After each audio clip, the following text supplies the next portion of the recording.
What goes up must come down. Welcome to the Brand Breakdown. I'm Michelle. And I'm Courtney. And this is where we're going to track the rise and fall of big brands, from companies to celebs to pop culture phenoms and everything in between. Let's get started. Hey everybody, welcome back to the Brand Breakdown. I hope everybody's having a fun and happy new year. We are on to episode 3 of our series on Kate, or Catherine, the Princess of Wales. We have our, yes, we are. We have our royal aficionado, Courtney, with us today, and she's going to talk about the proposal, the engagement, and everything that kind of went with that for William and Kate. So, Courtney, good. Wait, is it morning, evening, or afternoon? I'm not even really sure. How about hello? Like late afternoon. Hi. Hello. Yeah, everything's a little bit backwards for me because, my son has the flu, so I'm in survival mode. So anyway, Poor buddy. I know. It's the flu in where we are is just rampant. It's crazy amounts of flu. And I think COVID too, but flu is really the thing that I'm seeing everybody getting right now. Up here, it's COVID. Everyone's getting COVID. It's ridiculous. Oh, I mean, I'm sure really? they're getting other stuff too, but it's like COVID's the big thing right now. Yeah, I just think that, and then some people are getting like COVID and the flu and strep and RSV all at the same time. Oh, it's terrible. I don't even know how you like make it through something like that. Like, it's insane. But anyway, as usual, I'm doing my best to keep my distance. Yep. But just slide him some like food under the door, drop a tea next to him and run away.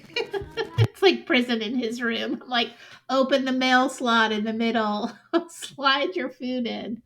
Yeah, it's no fun for him. But anyway, what is fun? The engagement of the Duchess of Cambridge. Why don't we talk about that? That is fun. Sure. So on November 16th, 2010, the world became aware that Prince William and Kate Middleton had officially become engaged.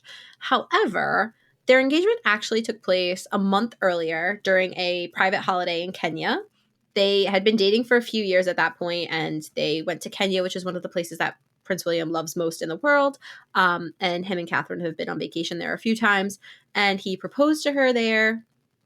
And then they kept it a secret for a few weeks because I believe they went to a couple of weddings while a few of their friends got married in that like few week span, and they didn't want to take any attention away from their friends. So they kept the engagement a secret until after they had attended their friends' weddings. So there are actually photos of Kate. She's at these weddings and she has no engagement ring on. But as far as we have been told by the couple themselves, they were already engaged at that point.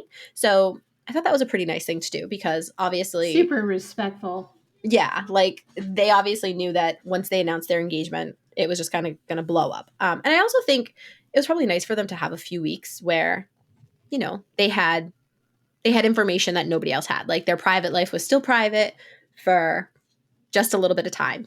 And I imagine during that time that Kate's family knew, William's father and brother and grandmother knew. And in fact, in order to become engaged, William had to ask his grandmother for permission. And he also reportedly had to ask Harry if he could have the engagement ring, which we'll get into that in a bit, because we all know that engagement ring was Princess Diana's first. So a few people obviously knew before it happened or knew that it was coming. The press and the general public were obviously sitting around just anxiously awaiting the announcement because after their breakup a couple years earlier, that was like just a few month breakup, it had been said that like they got back together with the understanding of like, okay, this is it. We are going to be together forever. It's just a matter of finalizing the details, essentially. So they announced on November 16th, 2010, via a statement by then Prince Charles, the Prince of Wales, now the King, through Clarence House, that the couple they were engaged. And later that morning, they did an engagement interview, where Kate was wearing a navy blue wrap dress by the brand Issa, and they did their first televised interview together. And to be honest, they don't do a lot of interviews. We see them at engagements, we see them giving speeches, but we don't really see a lot of interviews with them together or solo.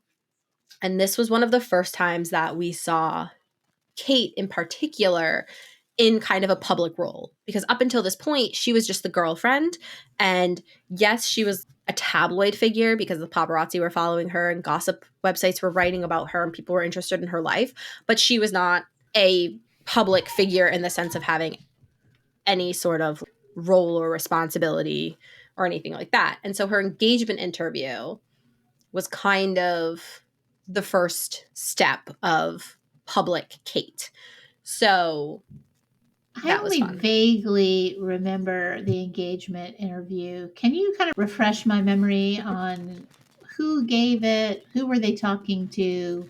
All that, because I really don't remember the engagement interview. I remember Harry and Meghan's engagement interview, which P.S. I bet Harry now regrets giving that sapphire to William. Just P.S. But I don't remember Kate and William's engagement interview. Well, first I want to address, I don't think Harry really had a choice. There's a lot of speculation about Princess Diana's jewelry and the rumor that the ring was in Harry's possession and he had, like, William had to ask for it, blah, blah, blah. We can kind of get into that. Maybe we can do like a separate episode on Princess Diana's jewelry and what happened to it and how the royal jewelry works. Yeah, that'd be fun. Yeah, jewelry is a hard word to say, especially if you focus on it too much. Yeah, I never realized that until just now. Jewelry. Jewelry. It's kind of like nuclear. Nuclear. That one I can say, nuclear. But I have a problem with rural and brewery. I have to like really concentrate to say brewery. Yeah. Brewery. Oh, I can't do it. I can't do it fast. I can't do it fast. I just brewery. Yeah, but then I sound ridiculous. No, you don't. Rural like, brewery. Rural. What was the other one? I can't remember the other one. Jewelry is what we started with, and you said nuclear, but I can say that one. Okay. Yeah. Oh gosh, it was President Bush used to say nuclear. Nuclear. No, he said it in a funny. Oh, he said it wasn't nuclear. It was nuclear. He said it some kind of funny way. Oh man, now it's gonna drive me crazy. Was it like an accent thing, or just like he didn't know how to? I mean, he said it incorrectly. Just every time, just like every time, and then it became a thing. Nuclear. He said nuclear instead of nuclear. Yeah, it is. It's common, but it's not the right way. It's right. It's the word is nuclear, and he said nuclear, and it drove me bananas. But wait, nuclear. No, all right. In my brain, I was like, yeah, but nuclear. It's like a nuclear family, but it's not. That's still nuclear. No, it's nuclear. Yep, that's weird. My brain made them two separate words, just completely. Yep. All right. Yep. Nope. See, you and President Bush cut from the same cloth. All right, moving on. Wish we were cut from the same bank account, but anyway. Well, I don't think you have any oil in your backyard, right? No, we don't keep that up here in New England. We got rocks if anyone would like some. Yeah. That's about it. All right. So the engagement interview. So the engagement interview aired on ITV the same day that they announced their engagement. And it took place, I believe, at St. James Palace. And so this is one of those like fun moments where we got, and they did a photo call as well. So like you get some inside shots of the palaces, which is really fun because we typically don't get to see them unless you can go to London, you can go on a tour.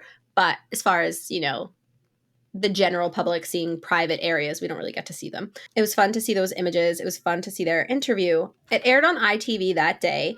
And like I said, it was really interesting because it was the first time that we saw Kate speaking in public. We'd had some video clips of the paparazzi that had captured her walking or whatever, but we had never heard her sit down for an interview. And so it was cute to hear them talk about their relationship. When they asked her, how did it happen? How were you feeling?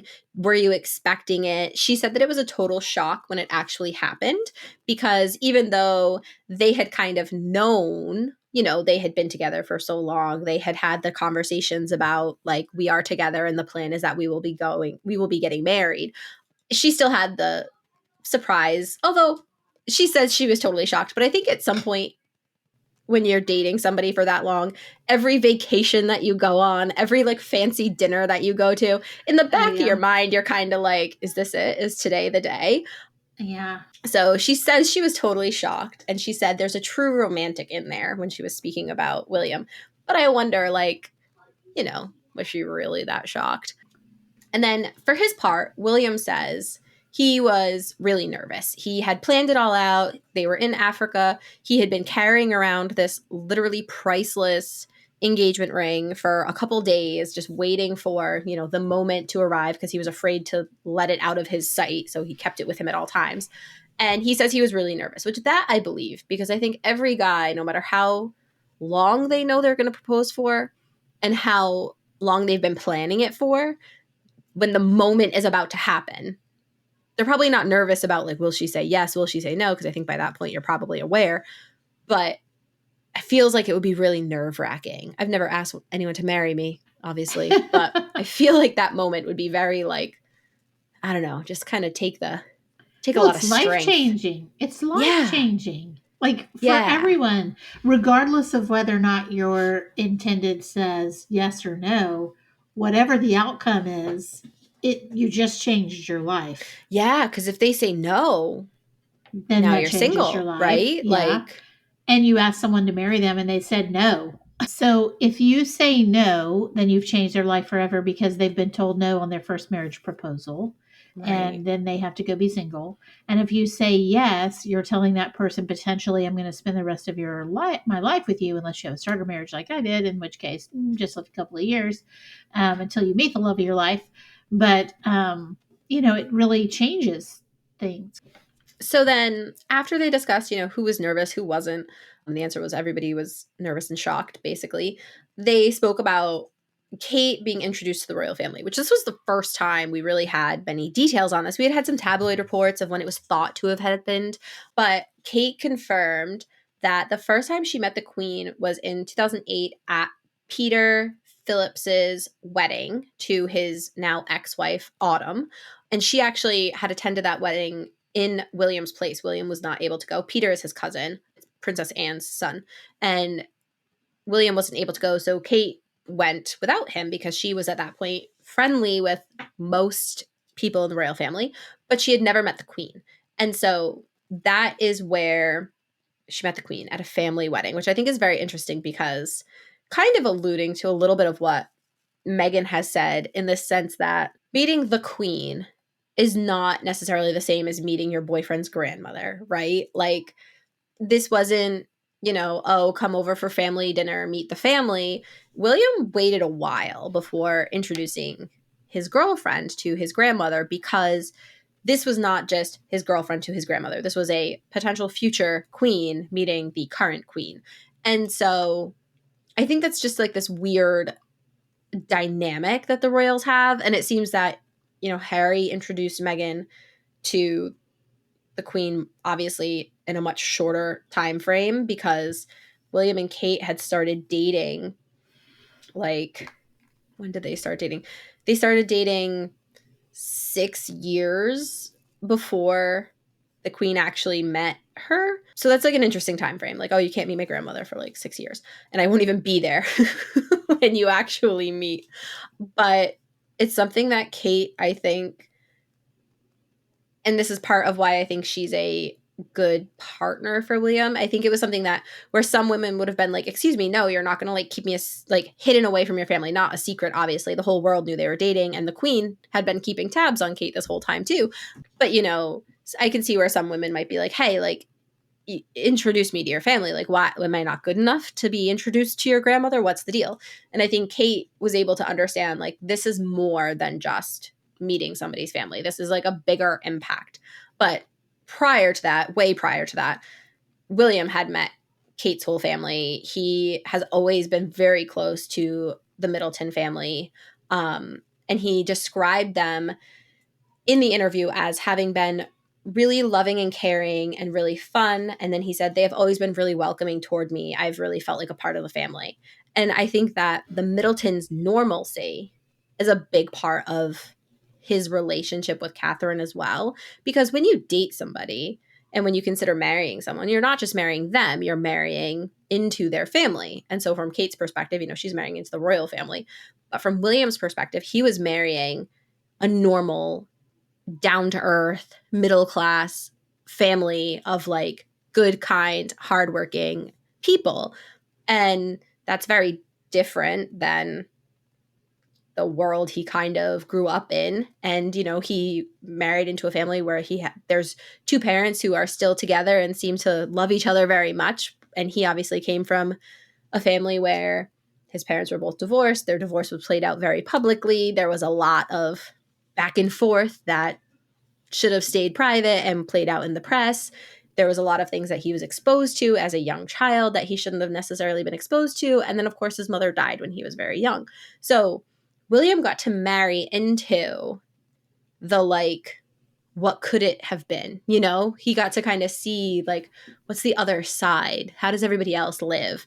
And I think he really appreciates the Middletons for their normalcy and how down to earth they are, and also how very, very private they are.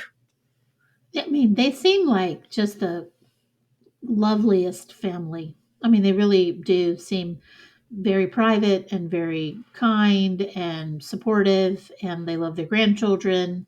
And Hmm. they just seem like a fun family to hang out with. And, they were successful, but they're not showy. And I just Hmm. think they seem like a great family. Yeah, they seem. It's interesting. We've heard Kate. We don't generally hear Kate talk about her family or her family talk about her. Um, unless it is Uncle Gary, who every once in a while they let him write an article for like the Daily Mail or something. And you always know that.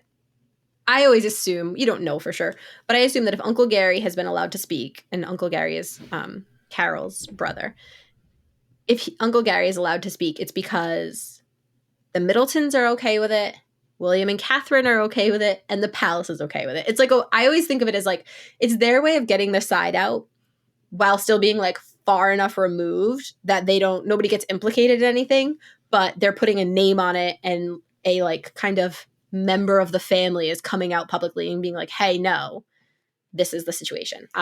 So with the exception of Uncle Gary, we don't typically hear from the Middletons, and Kate doesn't typically speak about her family, but when they have, it's always been about things that are really like, they just show how close they are. Kate's brother has talked about how he was diagnosed with depression a few years ago and he was having suicidal ideation. And he talks about how both his sisters, and he only ever says both my sisters. He doesn't say like Kate and Pippa. He says, both of my sisters came to therapy sessions with me. My parents came to therapy sessions with me. And I think that, seeing that the future queen would take time to go home to her brother and help her brother through such a hard time and attend multiple family therapy sessions and all of that. Like, that's a really telling thing because she's got 3 young kids of her own. She's the future queen of the United Kingdom, but she's still able to say like, look, this is important and he needs me and like, I'm going to be there. And then when Kate talks about her family, she's always talking about memories from when she was little, and she would watch rugby with her dad and some of their like silly Christmas traditions that they have. And she always just paints this kind of idyllic, but also very realistic portrait of her family where you never hear something that it's like, oh, well, that's so, out of touch and like that's way too over the top. It always seems just like wow, that sounds really nice. And like, just like you said, like what a nice family to have grown up in. And yeah, I just kind of love the Middletons. And anytime I see someone talk bad about them, I get very upset because they just seem like good, normal people who have kept their heads down and their mouths shut. And they have taken a lot of heat over the years with the press making fun of them and digging into their lives and trying so hard to find dirt on them, which, it's been 20 years in the public eye and nobody's really found any dirt on anybody, which I think is also very telling because that's a lot of digging for a long time to be able, like, for nobody to come up with a single bad thing to say about anyone in your whole family. I would think that would be the worst part about being famous would be people always up in your business. I would Yeah. think that would be really hard. I don't know that most people could deal with it. And I mean, we've seen that Harry and Meghan can't handle it, right? Like they're just not willing to stand for it, which is understandable, not being willing to stand for it, but it's part of their life and they can't seem to like reconcile like this is just something that comes with the territory. And I think for his part, like William kind of always understood that. And that's why he and Catherine have both said, and they said it in the interview, the engagement interview, like part of the reason they dated for so long is because William wanted her to make sure that this was something she wanted because he knows what comes with the territory and he just wanted to make sure that it was the best thing for everybody, not just, you know, him wanting to marry this person. Like he needed her to be fully bought in and understand the situation. Yeah, well, and would also make the cautionary tale of Harry and Meghan so much more prominent when William said, "Hey, I'm glad you're in love with this person, but slow down because she doesn't know what she's getting into." Mm-hmm. Yeah. And I think it was funny you said this person. I think the exact phrase that irritated Harry so much was that William said this girl, which I don't think is necessarily insulting. Like, you know, hey, like, I know you like this girl, but take it slow. Like, that's not an insulting statement. And I mean, Harry's like full admission is that's basically exactly what was said. Like, hey, take it, like, I know you like this girl, but go slow. And I feel like that's just not that's just good advice. That's not like it's not Yeah, insulting or I mean, defamatory or anything. was he insulted because he called her a girl and not a woman? I think Did he that didn't like that he called her this girl instead of using her name. thinking about from William's perspective why he would have said in the first place, like, "Hey, make sure you take it slow because the responsibilities that come with being a working royal are unbelievably high, as well as Yeah. the exposure, you know?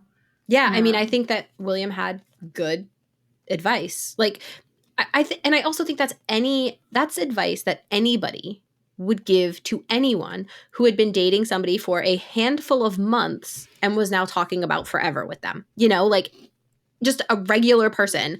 If you meet someone and they're like, "Hey, it's been like 5 months and I want to marry this person." Anybody would say like, "Ooh, well, go slow. Be right. careful." Because there was like this famous quote or saying or whatever. Marry in haste, repent at leisure. Oh, that's not what I was going to go for. But yes, there is Oh, that one. But apparently, when Prince Charles, now the king, was trying to find someone to marry, and again, he had like kind of an arranged marriage, Prince Philip had told him, like, or maybe it might have been Dickie, but someone said to him, like, you have to date them through all seasons. So basically, like, be with someone for a year. And they literally meant like seasons of life, an actual calendar of seasons, see them through like okay. the ups and downs and at different times Right. before you make a commitment to somebody. And so I don't think it's unreasonable. Like that feels like good advice, right? Like date someone for a year, see what you're getting into before you start talking about marrying someone after a few months. I think go slow is good advice. And I think sometimes people get engaged really quickly and they love each other forever. And sometimes people get engaged after 10 years and they want to kill each other after two. I mean, look at Brad and Angelina. They were Ugh, together for a really long time and then got married and got divorced 18 months later, whatever it yeah. was. Well, It was that's so whenever that crazy. happens, that feels like the marriage was trying to be a finger in the dam, like Yeah. they were putting a band-aid on something and they were kind of being like, all right, well, let's like get married and see if that fixes the problem. And it's like, oh, that'll marriage and babies don't fix problems. They make Oh, problems yeah. bigger. Oh, yeah. I know so many people who had that extra child and the child was fabulous, but the marriage went down the rabbit hole. Hmm. Um, and I hate that. I hate that so much because it is hard. One child is challenging, two children is more challenging, three children is exponentially more challenging. And then I after can't that, I think it's imagine. just all gravy. I know that's what they say. Like Yeah, after 3 kids, it's same. like, who cares? It's just chaos all the time. So it doesn't even matter. Right. Your kids are raising themselves at that point. So I don't even know where we were. So the wedding date, So William go ahead. proposes. And William Yes. proposes with the ring, not just an engagement ring, not just like a he went down to the Crown Jewelers and got a ring. He proposes with Princess Diana's iconic, priceless, huge sapphire engagement ring surrounded by diamonds on a gold, I believe, band. Um, and so when Catherine walks into the photo call before the interview, and on her hand is that diamond, there's video of them walking into the photo call, and like anytime there's like a big photo call, the camera flashes are ridiculous, but like you can like feel the excitement as people are like seeing the ring, being like, oh my goodness, like it's the ring. We haven't seen it in decades.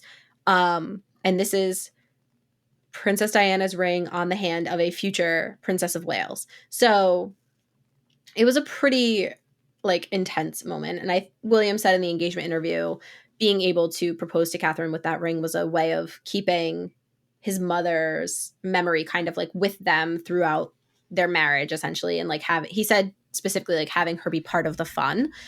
And it's fun because I think it's interesting that William always, when he talks about his mother, he like most of the time is talking about her being a fun person and her being mischievous. And he talks about her as he thinks she would have been a grandmother and saying like, oh, she would have had like great fun with the kids. Like he's always talking about her being fun. Whereas I think Harry doesn't talk about her being fun that much. He talks about her being like a change maker and a humanitarian and like the work she would have done. And so I always think it's a very interesting perspective that the two of them have about their mother, where maybe because William was older, so he was able to see a little bit of like a different side of her, maybe. I don't know. What are they, 2 years apart?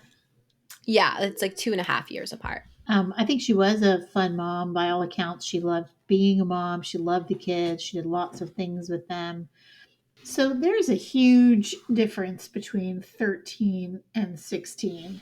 Yeah, I think William would massively. have, yeah, I think William would have had the privilege of having seen her in a more adult way, Hmm. that where he could unpack the fun of what she was, not in addition to all of the humanitarian things that she did. And perhaps they just had different relationships. You have different relationships with your parents. Hmm. um, so maybe she was trying to bring more fun to William because he was going to have such great responsibility later. Who knows why their perspectives are so different on how they see their mom. But Yeah, I think William also, because he was older, it's fairly commonly known that, and I personally feel like this was like inappropriate, but like he was kind of Diana's confidant in some things, and so like she treated him as more of an adult than she did with Harry. I think Harry was always her baby, her little boy, and William was, he was a teenager. She talked to him about his dad and their divorce and all of that stuff. And I think Harry was at such a young age and he like kind of put his mom up on a pedestal. And whereas William, I think, could see her as more of a person, where he could mm, see some of her flaws, he would see his parents fight. And I think Harry just had her up on this pedestal of like, he never saw any of her flaws. And I don't think that would diminish him seeing her as a fun person because she had fun with both of them. But I think in his mind, she is just this larger than life. I can't think of the words I'm trying to find. Just this larger than life specter over them. Whereas William's like, no, that was just my mom. Like she was a person. That was my mom. She was mischievous and fun loving and she did great work. And like my mom was a great person. Whereas Harry is like in awe of her, kind of. yeah, that makes sense. That makes sense. You know, I mean, we don't know the truth of it, but that does make sense. Yeah. Um, anyway, moving Anywho, on. um, so Catherine comes out. She is wearing this just priceless, iconic ring. Cameras are going wild, and we know that, it's now, they've been married for over a decade. She is still wearing that same ring. She now has it paired with her Welsh gold wedding band, and I think she sometimes wears another ring with it too that William got her after Prince George was born. And that ring was said after Princess Diana died that each of the kids, William and Harry, got to go through her things and take some things that they wanted. And William had taken a watch and Harry had taken the engagement ring. And so the rumor has it that when she died, William had to go to his brother and say, hey, like, I'm going to propose to Kate. Can I have that ring? And Harry said, like, yes, of course. And the rumor has always been through all this time that, like, there was never any animosity about it. It was always just kind of a given that whoever got engaged first would use the ring. William got engaged first. And Harry has said in the past that he felt it was right that his mother's ring would be worn by a future Princess of Wales and a future queen, because Harry always felt that that was his mother's rightful position. And we saw in Spare how much he does not like his stepmother. Oh God, well she would have never gotten that ring. No. But he doesn't. It seems that he's like, he does not agree with the idea that she's the queen. Oh And yeah. he, in Harry's mind, the future queen should have always been his mother, even though like his parents got divorced. Like that's just not how it works. And so he always thought that it was good that, supposedly he had always thought it was good that the ring would end up being worn by a queen, because that's who it should go to. Well, I frankly agree with that. I think the eldest child should have had that ring to give to the future queen. I don't even know why Harry would have even ever had that ring. Because I don't I don't think that anybody I don't know. I think they did the right thing. So I have a few thoughts on it. My first is that I feel like that ring is bad juju because of how poorly the relationship between Charles and Diana ended, and I don't think it should have been given to anybody. And because it was such an iconic ring, so closely associated with Diana, that makes me even more feel like it was almost like a lazy way out for William. I know it was like a very sentimental thing, but to me it kind of feels like it's not Kate's ring. Like it's always Kate wearing Princess Diana's ring. You know, it's not Kate's engagement ring. So that's how I've kind of always felt about that. William took a little bit of like a lazy way out. But then the other thing is that there's always been some speculation about how true is it that William had to ask Harry for it. The way that Diana's jewelry was like divvied up is that a lot of it was just being held in trust for William and Harry. There wasn't actually any like divvying up of stuff, and that a lot of it was going to pass to William because he was the future king, and the way that like death duties and stuff work, like a lot of stuff was given to the crown. Like it was like a whole complicated thing. But basically, so like there wasn't this huge inheritance tax to pay on all of this jewelry. And my thought, and I don't know if this is true, and maybe this has been debunked somewhere, I don't know. But my thought is that William did not say to Harry like, hey, I know this is your ring. Can I give it to Kate? What he said is, hey, I want to propose to Kate. I would like to use mom's ring. Is that something you would be comfortable with? You know, like I think it was more of that type of conversation, less about permission and more about like, are you comfortable with me giving this very precious item of our mother's to my future wife? Because if you're not, as her other son, I won't do that, you know? I That don't know. makes more That's just what I've sense to always thought. me. No, I think that makes more sense to me than Harry having possession of the ring and William having to ask permission for it. Now, I'm going to talk about your laziness there for a second, saying Go he for was it. lazy using it. Now, I do understand the juju that's attached to the sentiment of wearing that ring, but I don't Mm-hmm. think the ring itself has that juju. I do, however, agree with you that people look at that ring and they see the Princess of Wales wearing the Princess of Wales ring. Mm-hmm. So I do see that, but I do think it's Kate's ring. Like I don't look at it and think it's not her ring. I think of it as it's her ring that was given to her by the Princess of Wales, essentially. Um, even Yeah. from the grave or whatever. I don't really see any bad juju associated with it. And if there was at any point, it's certainly been unjujued at this point because she seems like such a lovely person and, you know, exactly the kind of queen that the monarchy would want. So Right. I think that any juju it had attached to it is not juju anymore. And it's gone.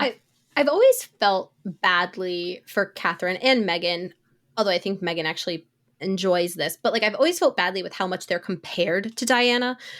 Like, you know, if Kate wears a dress that has polka dots on it, 9 pictures of Princess Diana wearing polka dots also are published, being like, look, she's copying her mother-in-law. And the same thing has happened with Meghan as well. Like, they're always compared to her. And I feel like that's such a heavy thing to have to hold, being compared to one of like the most beloved public figures of all time. And I think like that's part of my feeling about the ring as well, is that it just adds to that comparison. And granted, like comparing a Princess of Wales to a Princess of Wales, like how are they doing the job? That makes sense. Like compare away, I guess. Comparing Kate Middleton to Diana Spencer just feels a little bit unfair. And I feel like the ring just invites those comparisons even more in a situation where I think that Kate, more so than Meghan, I think Kate has always tried to kind of carve her own path a little bit in a way that was very respectful and not calling on Diana's memory. Whereas I think Meghan has tried to carve her own path while like constantly resurrecting Diana's memory.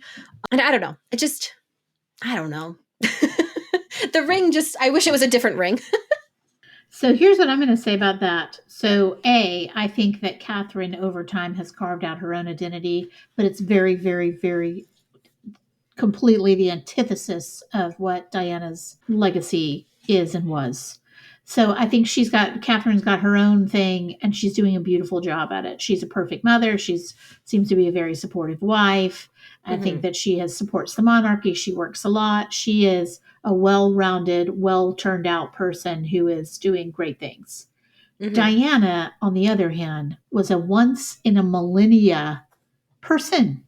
She was electric for whatever reason, whether it be what she was doing, what she was wearing, what she was saying, how she was acting, whatever it was, she was a catalyst for so many things. You know, she was lightning in a bottle, 100%. Yeah. And well, I think she knew how to work the media. And she also that was like kind of the start of tabloid culture. So she was kind of like, she set the foundation for like being a tabloid star almost, unintentionally, obviously. Yeah, but you know, I don't think that Catherine is lightning in a bottle the way that Diana was.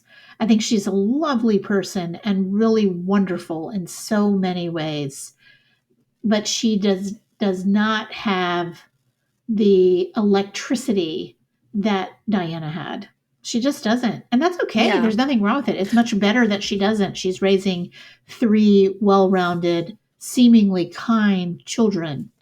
And they seem very normal. So to secure the future of the monarchy, she is perfect in what she is doing.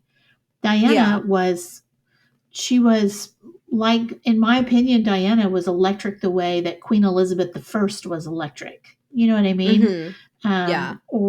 Or obviously not with the same outcome, but you know, Josephine was electric, or Marie Antoinette was electric. Like people that you talk about that are, you know, although arguably Queen Elizabeth I did so much politically and, you know, far outstripped those other queens in terms of her intellect and her ability. I can't believe you left out my favorite, Anne Boleyn.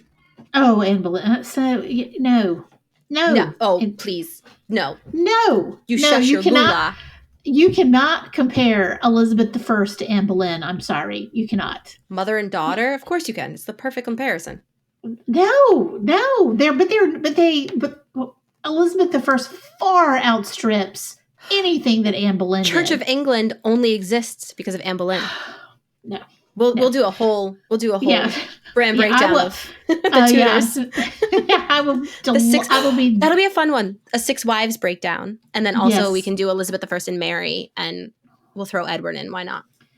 I will be delighted to go toe to toe with you, pitting Elizabeth I against Anne Boleyn any day. I can't wait. Oh my god, I can't wait. I mean, okay, wait. I don't mean to ever discredit Elizabeth I. Amazing, like just as you said, like change the course of history in so many ways. But her mother did too. Like I just can't. I'm not taking that away from her, but not nearly to the extent that Elizabeth I did. Like, come on. Like even from a female perspective, Elizabeth I dominates. Like she is the first feminist. Like she was an amazing person, queen. whatever, for so many reasons. Circling back, I think that Kate is a fabulous person, but I also think she doesn't carry the drama that Yeah. Diana did. Yeah, I think that you said that Diana is like energetic. She had a spark, right? Like William says she was like mischievous and fun.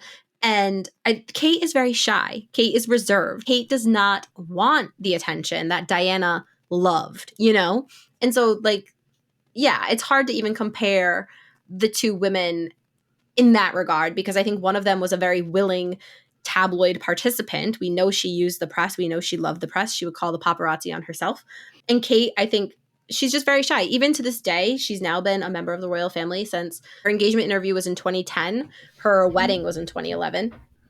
And to this day, she still seems very uncomfortable in front of a camera. When she has to give a speech, she's getting a lot better. But when she's giving a speech, she seems very shy. There's some cute videos of anytime she's given a speech and William's been there afterwards, like she sits back down next to him or she walks over to him and he like puts his arm around her, like gives her some water. Like he knows it's a lot for her to do it. And she's getting a lot better, but she just doesn't love. I think Kate participates in the public spectacle of it all for William. You know what I mean? Like, in order to be with him, she will deal with this part of it that she doesn't necessarily love because she knows that that's part of the job. It goes with the job, and everybody has parts of their job that aren't necessarily their favorite thing to do. And Kate doesn't love the forward-facing, up giving speeches aspect of it. She's great one-on-one. She's like the other thing that you always see William doing when they're out on a walkabout or an engagement. He's always kind of like dragging her along. He's like, let's go. We're going to be late. Let's go. Like, you got to like wrap it up, because she will talk to members of the public one-on-one for hours if you let her, and they can't let her because they're on such a tight schedule all the time. But you stick a microphone in front of her and she kind of like goes inside herself. Whereas with Diana, you know, you put a camera in front of her and a microphone in front of her and you just got magic because that's where she thrived, you know? Yeah, I mean, they're two completely different personalities, both wonderful in their own ways, but very, very, very different. I think William was very deliberate in his choice of Catherine for those reasons. He didn't want someone that was lightning in a bottle. He needed Right. someone that could support him and have his children and do the things needed to further the monarchy. Yeah. You know, And I think that William married Catherine as much for herself as for her family. He wanted normal. He did not want to be like William has always, and it's interesting. I hate to keep bringing up the Sussexes, but I'm gonna. For as much as Harry says like he doesn't like the press, he has this like horrible relationship with the press. He was the one who was always like going out, going to nightclubs, like going to Vegas, kind of like the party prince persona that we talked about way back in episode 1 of the Sussex series. William's always been more reserved, more of a behind the scenes guy, like a quiet night out with friends type of person, or like let's order takeout and watch a movie. And so like yeah, I don't think William would have wanted somebody who was super public because like that's just not his persona. But then he also understood like the requirements of the job require somebody steady and calm and who can not necessarily like shut up and put up, which I feel like I say a lot about the royal family. But somebody who would be able to like weather the storm. For example, you know, down the line, we'll talk about it, but there were the topless photos of Catherine that were taken. They were released while they were on tour, while William and Catherine were on tour. And the photos were released, and then they had an engagement like an hour later or something like that, or like 2 hours later. And William's face was thunder. Like he looks like he's going to snap the neck of any person who dares speak to him. Kate, who is the one whose privacy has been so grossly invaded and published in a magazine, is smiling, shaking hands with people. You can tell she's trying to keep him calm. Like she keeps putting her hand on his arm. Like she's the one kind of like leading them through it because she is just this like, and William has said it before. The press has said it. I think Harry has kind of alluded to it. Kate is a very calming force on William. William is very temperamental. He is prone to bursts of anger, which Harry wrote about in Spare. And people who don't follow the royal family were like, oh my gosh, William is terrible. And people who do follow the royal family were like, yeah, we've known that. Like, he has a temper. And it's always talked about that Kate is very calming on him.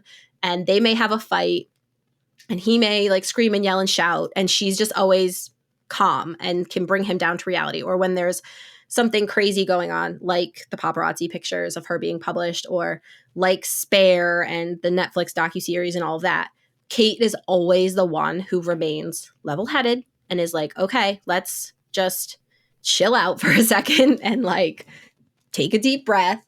And so I think that, you know, a Diana personality doesn't like, Diana was also very reactive. You know, she wasn't a sit down and let's be calm and talk about it. She, I think, behaved in a similar way that Harry does, where he, you know, if there's a slight, Harry's like, let's go burn it all down. And I think Diana was very much that way too, in the way that she used the media against Charles.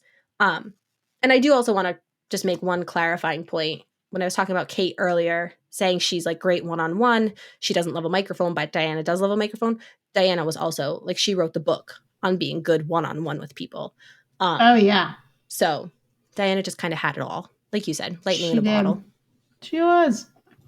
I mean, she had some issues, but yeah, from a personality standpoint, she was lightning in a bottle. She was crazy. So I think this is a great place to kind of wrap it up for the engagement, because we really want to take some time to break down the wedding and the dress and all the different things that came with that. And to kind of end it on a note talking about, you know, I love that we kind of talked about Diana's legacy and how Catherine is different, because I love the contrast between the two women and how they were influential and continue to be influential in William's life. I love that as well.